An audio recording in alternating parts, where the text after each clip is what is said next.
welcome back to Code A. I am Wolf, and with me is Caldor. We've got some foreigners lined up here, and it's our final day of the round 1 of Code A, so, you know, anyone who loses today will be out of the GSL. We'll have to requalify or try to get another seed from some of the other seeding tournaments that are out there. How are you doing today, Caldor? I'm actually doing pretty good. Finally, it's getting a little bit warmer in Korea. It's not freezing anymore. Yeah, it is getting a bit warmer. Today was pretty nice. Yeah, I put like my bigger jacket on and went outside, and I was walking around. I felt a little bit warm, a little bit hot. I was like, I guess things are changing. Yeah, thankfully. It was really, really bad the last few weeks, but now it's getting a lot better. And, well, today, as Wolf already mentioned, we have some really good matches coming up, and we have 3 foreigners competing, if I'm not mistaken. That's correct. We've got, of course, Maro playing, our Swedish representative, playing against Maru, so that should be a fun challenge for us to cast. And, of course, we got XiGua and Max Said coming from China. So, 3 foreigners playing today, the last 3. Of course, Sen is the only foreigner so far to advance in Code A, so we'll see if some of his foreigner buddies can do the same. And we are having a quick look at the today's matches. Don't forget, guys, we have a second stream, and as Moltrap is sick, it looks like we are having today new casting duos. We have 2 new stars. We've got John and Mr. Che, I suppose, are going to be covering that. So I heard.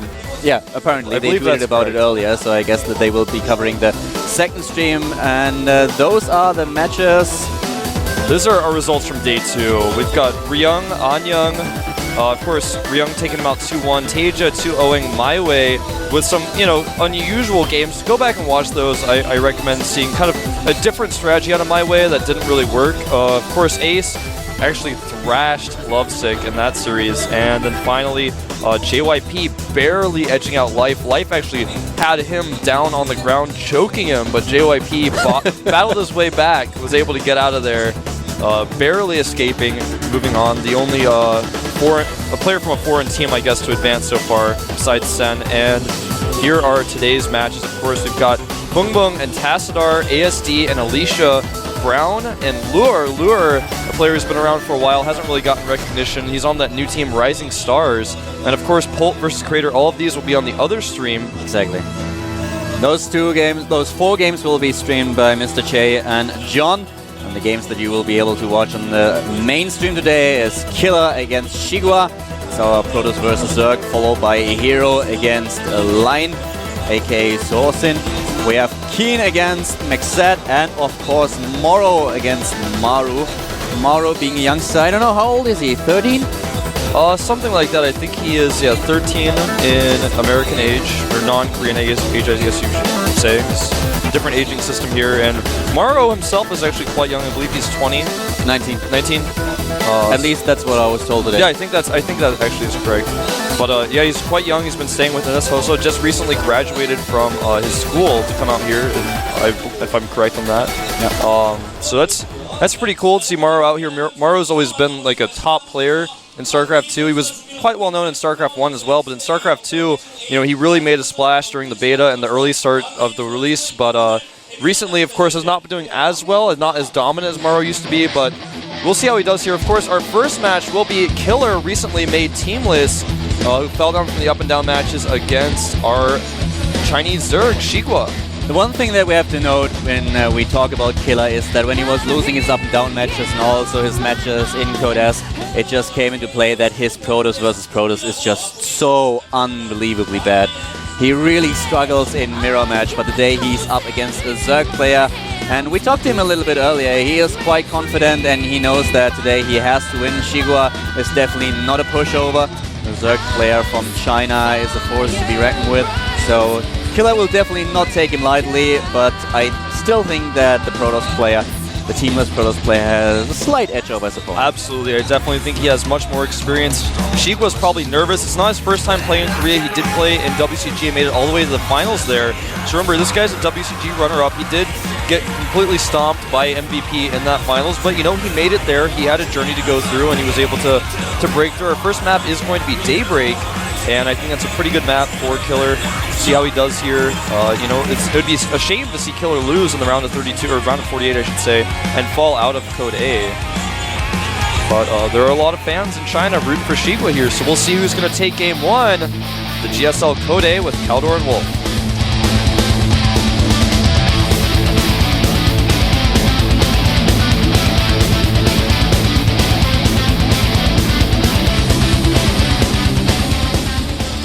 And here we go, ladies and gentlemen. At the top right of the map, in the red color, we have our Protoss player, former TSL player, now clanless. It is none other than Killer. That's perfectly right, and there he is. Pretty good player, really nice guy as well. Really nice guy. Yeah. And it's funny enough that the last Zerg that he beat was actually Moro, who we are going to see today as well. Yeah. But the Zerg at hand is our Chinese player. He is Invictus Gaming XiGua. Yep, from Invictus Gaming. Pretty prominent Chinese clan. You can see we're going to see a hatchery or a spawning pool first here by the looks of things. There it is. so no surprises here. XiGua is going for a gasless expand. He's actually going. That was actually it's going for an early pool. Yeah. I really like this mixing in of the 10 pool because I was talking actually with JP about this earlier when we were doing a cast. I really feel the 10 pool is one way to force the forge before Nexus, similarly to how when the probe comes in, it forces the pool before the hatchery type of thing, where it's just something that you have to do. You have to make the forge first in this case. Yeah, but you're perfectly right. Nowadays it's a little bit unexpected, and I was just going about, gasless expand, and then suddenly, oh, wait a second, that's 11 supply right now, so that can't be any gasless expand. The pool is a little bit too early, and there it is, the Forge for Killer, as he adapts to what his probe just scouted. And if you don't scout it, if you just play the Nexus first blindly and you face a 10 pool, then you might be in a lot of trouble. You definitely have to spot it early on so you can react. And now we have the 6 Zerglings in production, the Queen as well. He's waiting for the Overlord for the second one a little bit, just doing the extractor pick again, and here we go, the Forge is done. The first cannon being killed. I'm a little bit surprised that he actually went for the 6 Zerglings. In fact, XiGua is making 2 cannons right now just to make sure that no Zerglings get into his main base, but that seems like a bit overkill to me. Really surprised that he actually followed through with the 6 Zerglings though, and the probe does get chased away. He tried to block the Nexus, or rather the hatchery just a little bit here, and the Zerglings are not going to get there before the cannons. I think he's going to be really surprised when he sees the 2 cannons. He's going to feel like the 10 pool was more than worth it for him for delaying the Nexus that much and getting the 2 cannons. Definitely. Wow. You're perfectly right about it. 1 cannon would have sufficed in the situation. He could have used 1 or 2 additional probes in order to block and force the Zerglings to run past the, around the cannon that is, and then most of them would have died. So I think that the most, maybe 3 Zerglings in the main base, that's the most that he could have pulled off, but I doubt that he would have even tried after spotting the cannons. Absolutely. I really am surprised he committed with the 6 Zerglings in the first place, but we're going to see double gases now in the main base for Killer. The probe's still lurking around trying to spot a possible hidden third base, wants to go in and scout later as well, but he's going to be taken out here. Meanwhile, the hatchery is finishing up now for XiGua, and still no gases, so it looks like he wants to take a fast third. That's definitely what we've seen on Daybreak countless times. The game usually evolves around what the Protoss player is doing in order to take down the third, or at least put some pressure onto the Zerg player. So the follow-up for Killer will be quite interesting to watch. We've seen a lot of gateway pressure on Daybreak. There have been a couple of Stargates, but usually most players just resort to the fast +1 attack upgrade and then a gateway pressure, or even +2 attack with the Blink Stalkers. Yeah, very true. Now, drones are being transferred here, and the 3rd hatchery drone is going out to make that hatch. And unfortunately for Killer, he no longer has a probe out in the center of the map. He is getting a Zealot out fairly quickly. He may even chrono boost his 2nd one. That's to scout that. Third just being thrown down by XiGua. And I like the Overlord placement for XiGua quite a bit. He has Overlords in every position, so as soon as 1 probe is leaving the main base of his opponent, he will be aware of it, and he will know that there is some kind of pressure play by Killer going on, who has, by the way, not started his +1 yet, but already building a Twilight Council. Yeah, he's building a very quick Twilight here, and I wonder what that's going to be for. It could be for some Dark Templar pressure, actually. Yeah, exactly. I was about to say that. I recently casted Killer's matches against NST at the MLG qualifier, and on Tal'Darim, he was quite fond of his Dark Templar style, so with 2 additional assimilators that we've just seen, he might just try to go for a Dark Templar play once again. Indeed, the probe here will be saved by Zealots. Perhaps no, the Zealots actually not quite able to save it. It looks like in the middle of the map, the probe will go down, and unfortunately for Killer, that means if he does go for that Dark Templar play, we need that up. There's the shrine now being created, and the Overlord is positioned to go and scout this. He's actually just now moved it. Nice timing by XiGua.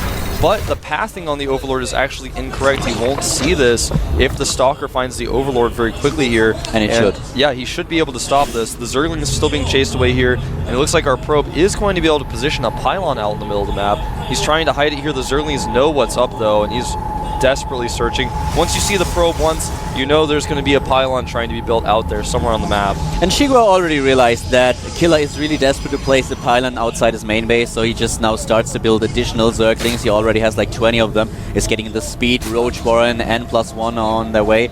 We don't have any detection so far whatsoever. He's going for the lair tech now. There's the Overlord being attacked in the main base, and it won't be able to spot the... I don't think it will be able to spot the Twilight Council. It will not be able to see anything. No. But right now, XiGua has seen the very important thing. He's seen the 3 gateways in the main are very late. And these Zealots in the middle of the map are going to be caught and taken out here pretty cost efficiently. But the pylon has been spotted. The second one does get started, though. Either way, though, I think he should realize something is up here because he knows those gateways are late. Why is there a forward pylon? So he's got to realize what's up. He just spotted the additional pylon, so he's attacking it right away. I doubt that he will spot the pylon at the bottom, though, and I have to say that XiGua's attempts to prevent those proxy pylons are really, really awesome. Yeah, they are. He's not going to find that last one, but he should absolutely know what's up now. The lair is finished anyways. These Dark Templar aren't going to be able to do a lot of damage, but right now there are only 12 Zerglings out on the map, so there's no roaches just yet. He's going to have to make roaches deal with these. He's going to lose some drones. He may lose a hatchery. In fact, he's absolutely going to lose this one. Definitely. He can't save the hatchery. There is no way. You can't get detection up fast enough in order to get this hatchery. Even if you have the lair completed, the time that you need in order to morph an Overlord is not enough. So while the Overlord morphs, the hatch will definitely fall. He can't save it. Nope, absolutely cannot. With 4 Dark Templar, you can basically kill a hatchery and the time it takes to make an Overseer, and 3 are enough. Yep. And that is that. Exactly. Hatchery goes down, and a nice play there by Killer. Did actually kill just a few drones with that as well. 3 workers killed in total, including the Swine Crawler. Killer killed actually 7 probes. 3 drones killed by XiGua. So, yeah. 7 drones, he killed 7 drones, he killed the hatch as well. But you're perfectly right, he killed the expansion now, so that was actually quite nice. And he is now with a... Well, he has a pretty decent economy with 57 to 64. That's not too bad. He's still a little behind in supply, but this looks not too bad now. Getting +2 already, following it up with the robotic space. So Killer with a decent position after killing the hatch. Yeah, I like the positioning of Killer here. He is getting a robotic support bay.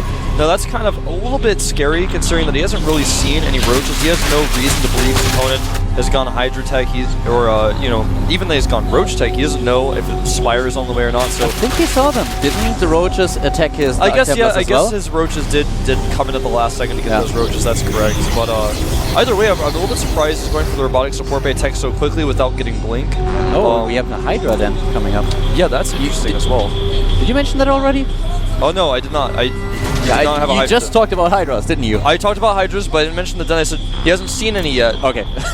So you're I was a little bit correct. confused. I was like, wait a second. Did he just say that already and I missed it? Nah, you're good. Don't worry. Groove Spine research on the way now. And the Hydras are not going to be ideal, of course, against this composition coming out from Killer. Killer does not yet have a third base. His Observer is going to get this Overlord. I really like that. And no Blink just yet from Killer. That's something that he's really going to want against these Roaches. But the thing is, what exactly would you want to achieve with the Hydras unless you move out immediately? You have to realize that your opponent is probably going for some kind of follow-up. Well, maybe he's just anticipating gateway units and is not really thinking that there is already a Colossus tech on its way, because the Colossi will just rip the Hydralists to shreds. Of course they will, and he's actually only made about 15 Roaches, so he's going to be very heavy on Hydras. He's starting the creep highway now. Actually, no, he's not. He's just moving Overseers with this. I think he feels like he has a timing because of the Dark Templar. Yeah. I feel like he's like, all right, you're not going to have enough units to hold this. And in some ways that can be true in certain matches, but in this one it's not true. You got the Colossus tech really quickly after the Dark Templar, and he's going to hold this no problem, I think, Calder. Yeah, we have 2 Colossi, and Extended Thermal Lance And will be done. +2. Extended Thermal Lance will be done in just a few seconds. He might have to cancel at his third. I don't even believe he has to. And there we go, ladies and gentlemen. The fight approaches immediately. Some force fields thrown down from the second row. The Colossi dealing a huge amount of damage. And all those Hydralists are in a lot of trouble. The Roaches already evaporating. And there's just nothing that XiGua can do right now. Even though he has a 50 supply lead, he can't kill the third base of Killer. No, he cannot. And no Dark Templar used in that fight as well. He had the Overseers there. I like that choice to bring the Overseers, but it was not enough. It was a weird time. He's actually going to go in here for a second attack, and I think this is definitely a mistake. He will get the gateway. He's losing a lot of units here, and actually he's going to commit to this and lose so many units. Killer just transferring his probes. The force fields are running out, though, and, well, with no more force fields there, the Zerglings are coming in here doing some damage, but it's only enough to get one Colossus. The unit composition is just way too bad. He doesn't have the Spire yet. The Spire is about to finish, so he can finally start to build some Corruptors as well. But you already lost a huge amount of units. He's still ahead with 70 supply. Let's not forget about that, but for now, Killer holds. Yeah, for now he holds. He is down 14 workers, but in general he's about to have +3. Okay, and he's got another gateway coming up. Double gases at his third now, and this attack continues. He's going to try to target down the Colossi, but unfortunately with good micro, with range, and with all these force fields. Without Corruptor, I don't know. Attacking into those small narrow gateways that we have right now, those corridors, while we already have 2 Colossi on the field, no Corruptors, it's a little bit risky. He needs the micro well. Killer is certainly under a bit of pressure, and he's losing one of his Colossi already, but the second one joins the army. So once again, we have 2 Colossi against the Roach army of XiGua. 160 supply against 96. Killer still under a lot of pressure. Even though his armor composition is superior, he has to be very, very careful. Yeah, well, now with the 2-1 upgrades, that last attack actually was really effective for him. +3 is about to finish here for Killer, and I like that XiGua was actually putting on the Roach pressure. It makes sense to do this type of pressure with Roach only, but with the Roach Hydra mix, it just was not as effective, especially with those Zerglings in there. They weren't really able to accomplish a whole lot. But now XiGua is actually in a pretty good spot. He's actually pushed Killer back a little bit. He didn't kill the Nexus, but he traded armies a few times. He's up in workers. He's got a 4th base going up. He's controlling the map now. He's even got the Watchtower. He's going to continue to attack. That's not the best place to go, though. Yeah, gotta kill those rocks first. Killer has a very nice lead when it comes down to his upgrades now, as he's now just getting the +1 armor upgrade. But he needs to be careful. A couple of units attack the third. Killer is moving down with his army at the same time. The Roaches are moving into the second base. Another round of warp-ins, and with a force field he could block the retreat path. Yes, he does, and all those Roaches are about to die. XiGua is losing a ton, but still attacking the third. Yeah, the third base was under attack during that. Luckily for Killer, well, I shouldn't say lucky, I should say skillfully, he made cannons there, and those cannons were enough just alone to that. He's trying to pop up his Roaches and pick off a unit or two. Smart moves there by XiGua, but the Observer now arrives, takes them out. XiGua, though, despite losing his entire army multiple times, has put some good pressure on Killer. The problem, though, is he's still unable to kill the third base. He's actually going to attack, try to target down the Colossus. Does get one Colossus for a few Roaches here, an okay trade. He's just trying to stop Killer from getting that max off 3 base, but the problem is he's run into Killer so many times now. I don't think he can. His supply lead is kind of just dwindling at this point, and Killer is starting to get closer and closer to that 150 supply. I have the feeling that the pressure of XiGua definitely accomplished a bit, because Killer was so pressured that he didn't research Blink, he didn't use all his resources, he didn't use the energy on his Nexus either. He was a little bit pressured, but now he's starting to stabilize again, and I feel as soon as he's able to max out his army, he will just use the timing with his upgrades in order to push out, and on 3 bases he should be able to deal a lot of damage. Yeah. Still attacking a bit with those Dark Templar that we see now arriving at the 4th base. He's going to kill some drones here. He's not going to go for the hatchery, of course, but he's going to kill a lot of units. He's actually got 2 kills already, going up to 3 now, and a 4th one. It looks like that's all he's going to get. He may kill some of these drones, making the spores as well. And Roach is being caught in the middle of the map. Nice double-pronged attack here by Killer, and oh, a huge pathing mistake by XiGua, losing his entire Zergling force there. And more units going down. The Dark Templar now up to 11 kills. And at the same time, we have a couple of units streaming towards the natural expansion and the third. So there are the Zerglings trying to get into position. There are cannons in the back, 3 of them, and they should be able to save the third base while Killer is moving out with his army. Blink has been finished just a second ago. Yeah, and this is looking really good for Killer as he moves forward, but his Corruptors were in position to take out some of Killer's Colossus. He does have to pull back. Nice corruptions on the Colossus. Looks like he's going to actually target the hatchery with his Colossus, which I thought was kind of weird, but either way, it looks like the Corruptors will take out the final. No, he should have gotten that last Colossus. A huge mistake by XiGua.